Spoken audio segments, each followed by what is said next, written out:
le lieu est à la venant des spécimens que vous avez ramenés. Il me semble même que ça pourrait être tout à fait nouveau. Dans ce cas-là, on pourrait même vous la dédier. Vous me rappelez votre nom? Je m'appelle Verhulst. Verhulst. Hein? Donc ça pourrait devenir Collias Verhulsti. J'ai pensé que j'allais finir ma mort dans une boîte, dans une pièce avec presque pas de lumière, et que ce serait tout. Verhulsti, là, quelle surprise! C'était ça mourir. Voir défiler des choses, entendre des mots étrangers et les comprendre. Ne plus rien décider.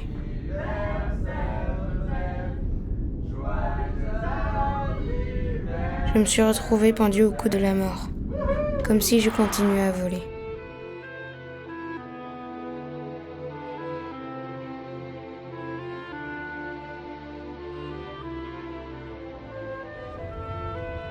Quand on chasse, c'est comme si je volais.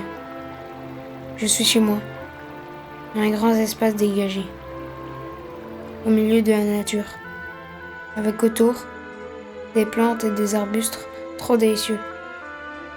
Je me souviens tellement bien de leurs odeurs que j'ai souvent l'impression d'avoir faim.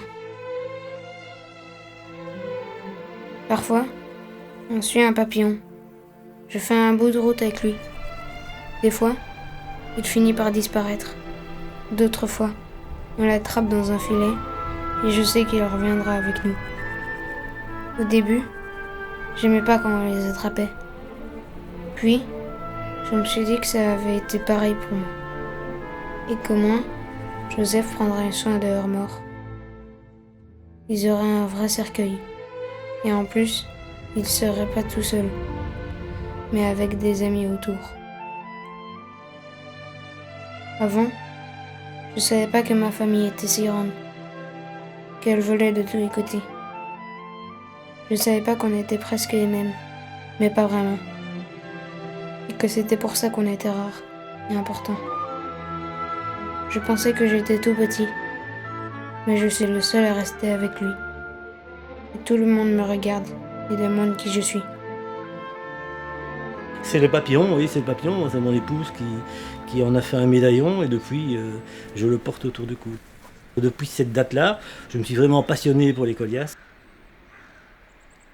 Le résultat, c'est que, je pense que l'originalité de mon travail, c'est que je suis une des seules personnes à avoir observé plus des 3/4 des Collias. Il y a à peu près 80-85 espèces de Collias dans le monde et je les ai observées in situ lors des voyages que j'ai faits.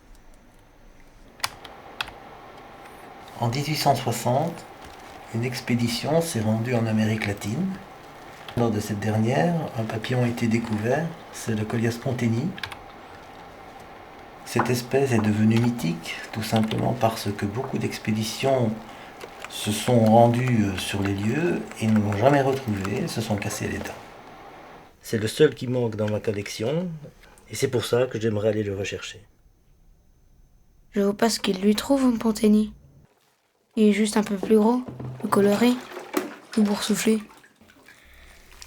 Si je retrouve ce papillon, c'est lui que je porterai autour du cou. Il dit que le trouver, ce serait comme gagner à l'euro-million. C'est quoi l'euro-million? Pourquoi est-ce qu'il n'a pas assez avec seulement moi?